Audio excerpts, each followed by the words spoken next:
Hey everyone, thanks for clicking. This is Rocky, and I hope all is going well. I'm here to give you my top moments from the first two episodes of Heroes Reborn.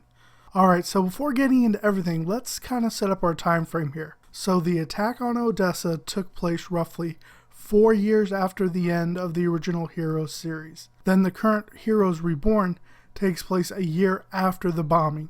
So in total we are looking at about a 5-year difference between both shows. And a lot has definitely happened. In the time since Claire revealed her powers to the world, humanity had almost gone to the point of accepting evolved people, but then the attack on Odessa happened and everything changed once again. I would advise everyone to check out the Dark Matters miniseries for some background information on Renatus, Quentin, Phoebe, and the attack on Odessa, as that's pretty much what that miniseries focused on. Alright, so that out of the way, let's go and get into the top moments. There's only a few, as again, this was basically a 2-part pilot episode. There was a lot of basically exposition and character introduction. Alright, so my number 3 top moment. Heroes in hiding, but on the rise. So one of the first heroes we see is Tommy Clark. His power stems from some form of teleportation, and it seems to be limited to places that he's been, or at least places that he can think of. So this may be similar to Hero's teleportation, but it's up in the air right now if he's going to have any type of potential, time traveling capability with it or not. He's definitely in a very sad place, as he's been moving basically from place to place just trying to keep safe, as at this point evolved humans are basically a target for hate crimes as well as for government registration. So, again, he's in a very sad, vulnerable place. His mom's been right there with him, fighting the battles with him, just trying to keep him safe, like any parent naturally would. Though it does seem he is forming a crush on the cheerleader Emily. So yeah, we do see some other cheerleaders in this series as well. But I think she's kind of going to be that strength that he's going to draw from to kind of push himself to become a real hero, as it were. Next we have Miko. Now, she's a bit of an interesting character, as her power basically stemmed from the sword that she finds. It basically looks like Hero's sword, has the godsend symbol and all that on it. Whether it's actually Hero's sword or not, I don't know. But based off her mannerisms and the way she talks and how she doesn't recall what high school she goes to or anything, it makes me wonder if she might actually be a digital creation that's been brought over into the real world, kind of like Tron Legacy. If you haven't seen that movie, there's similar themes that are explored in that movie. But yeah, I'm wondering if she might actually be a result of the power of her father, or the guy that created this online game that she enters when she draws the sword. And then she does also have the witty sidekick of Ren, who helps her out. But yeah, it's a little bit tricky with her power, because at one point we see her get knocked out in the digital world and she awakens basically in her home. Then later on we see her in the digital world and she puts her sword away and she comes back to the real world, but she's in this corporate building that apparently her father has been taken to, or something like that. It's a little bit shaky at this point as far as what her actual story is yet. We just basically got that brief introduction of her character. Now, a character we did spend quite a bit of time with as well is Carlos Gutierrez. He's an ex-military war hero, but he seems to be hiding something, as it seems like he doesn't think he actually deserved the awards that he got. So we don't exactly see everything goes on with that. We do see a lot of interaction between himself and his family. In particular, his brother, who's running this garage. It apparently seems like it was a family garage, but Carlos did something in the past which apparently upset everyone. I think it was joining the military. Not 100% sure on that. But basically, he has his nephew that essentially Hero worships him. As well as there's this masked vigilante running around LA that the boy actually aspires to as well. So we're seeing these two heroes that this kid's looking towards. And it actually turns out that the brother is actually this masked vigilante. He's an Evo that has superhuman strength and some form of durability, as he's able to jump off a building and land on a car. We actually see the brother basically get shot up, and then Carlos finds him and actually discovers that, he's been doing a lot of underground relocating for Evos to help them basically get north and get out of the United States and basically try and help keep them safe. So he seems to be stepping into that role now. We don't know if he actually has powers or not, but as his brother had powers and his nephew as well has some sort of phasing ability similar to DL from the original Heroes series, more than likely Carlos is going to develop some sort of power, or have one already that he's basically just keeping in hiding. But either way, it looks like he's going to be on the forefront of investigating this conspiracy within the LA Police Department and how they've been basically targeting Evos, more than likely working for Renatus in the background.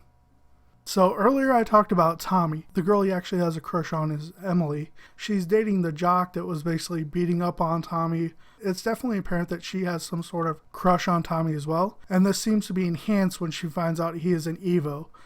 It could be at that point in time was because he also saved her life, so that may have something to do with it as well. But it seems like, they're definitely developing some type of...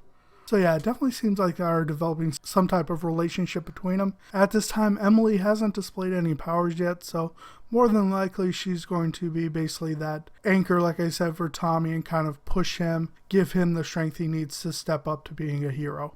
More than likely, but we'll see how it develops over the rest of the series.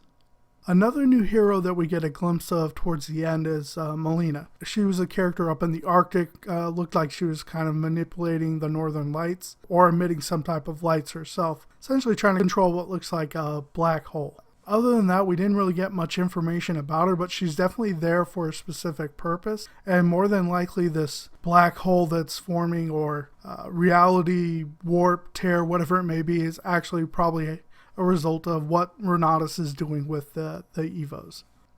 Quentin's definitely an interesting character. The guy's very comical, very clumsy. Like I said, check out the Dark Matters miniseries, the prequel basically to Heroes Reborn, to find out a lot more about Quentin and his sister Phoebe, who he's actually looking for, who's actually kidnapped by Renatus and essentially used in the attack on Odessa, and was basically announced as deceased, but he learned later on that she's actually alive. So he's trying to track her down. And in order to do that, he actually tracks Noah Bennett down. So he's basically becoming Noah's sidekick in this episode. He has tons of information on Renatus that he stole from their building. But again, yeah, he kind of seems to be that comedic element to the show to basically counteract the straight man of Noah. We also see Molly Walker again, and man, she grew up because, wow, she looks completely different. Granted, it's a different actress, but she looks way older, in my opinion, than she's actually supposed to be. I think at this point, she's supposed to be roughly between around 16 to 18 years old, around the same age as Micah, which I think he's roughly around 18 years old during this series. But yeah, she's definitely in an odd place as we find her basically in a gambling casino, basically trying to get some money to keep herself on the run as Renatus is after her, because her power is essentially key to whatever they're doing. For those that didn't actually watch the original Heroes series, Molly Walker has the ability to locate anyone with powers basically by thinking about them. So she can locate them anywhere in the world.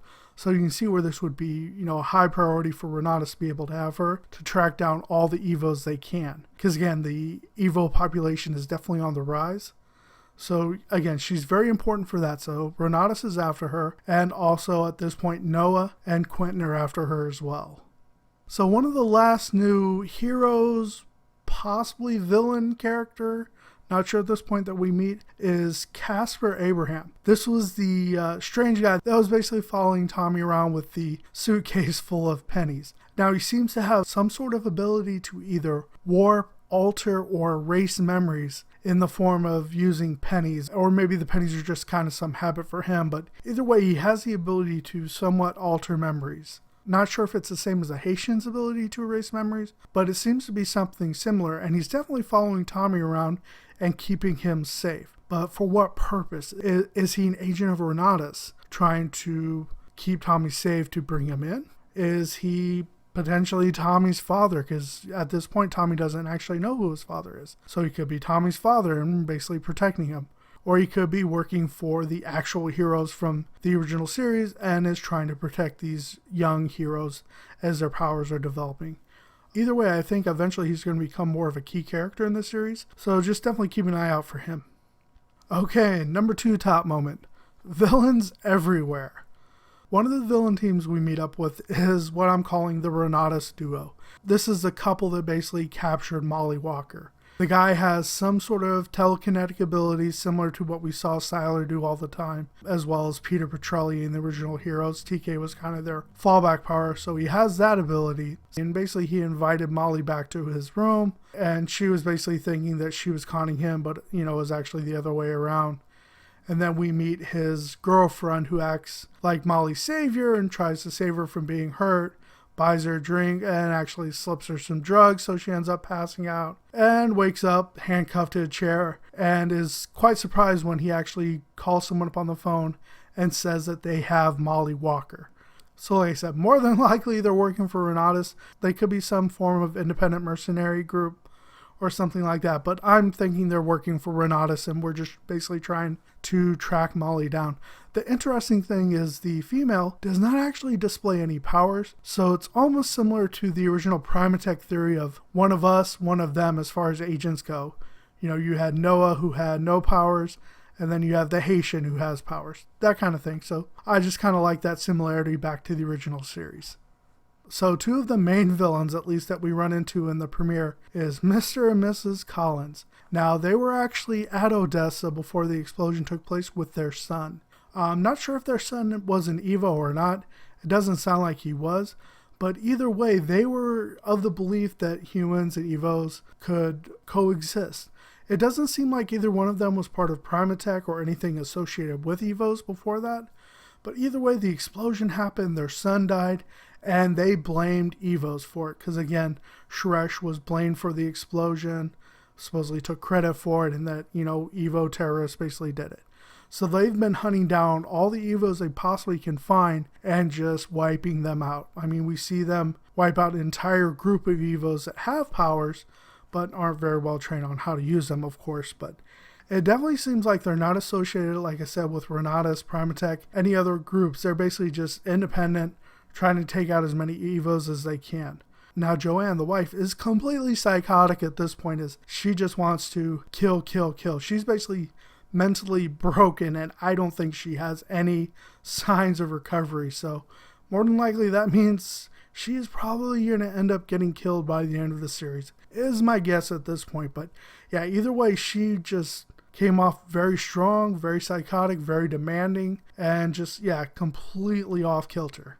Then to counter that, we have Luke. And Luke is a killer. He is somewhat psychotic in the point of wanting to kill people. I mean, that's just, psychosis in itself. But the fact that he's actually starting to have some doubts about it and is basically thinking, why don't we just go somewhere and just start over kind of thing. And then his wife keeps bringing back to, our son's dead. We need to kill all these people. We need to kill the Evos. We need to hunt them all down. Basically just almost like a drill sergeant, pushing him, as it were. But yeah, he's continuing to have doubts. He's still killing, but he's second guessing some things. He's seeing signs of something bigger going on behind them and behind their actions, which again is probably something that's going to lead into Renatus. So at some point, we're probably going to see Luke shift sides and start helping the heroes, is my guess. Somewhere probably about midway towards the back half of the series. So right now, our big overall villain is this Renatus Corporation. Now, what we know about them isn't much. They own Primatech now and basically have been using their resources to hunt down all the Evos.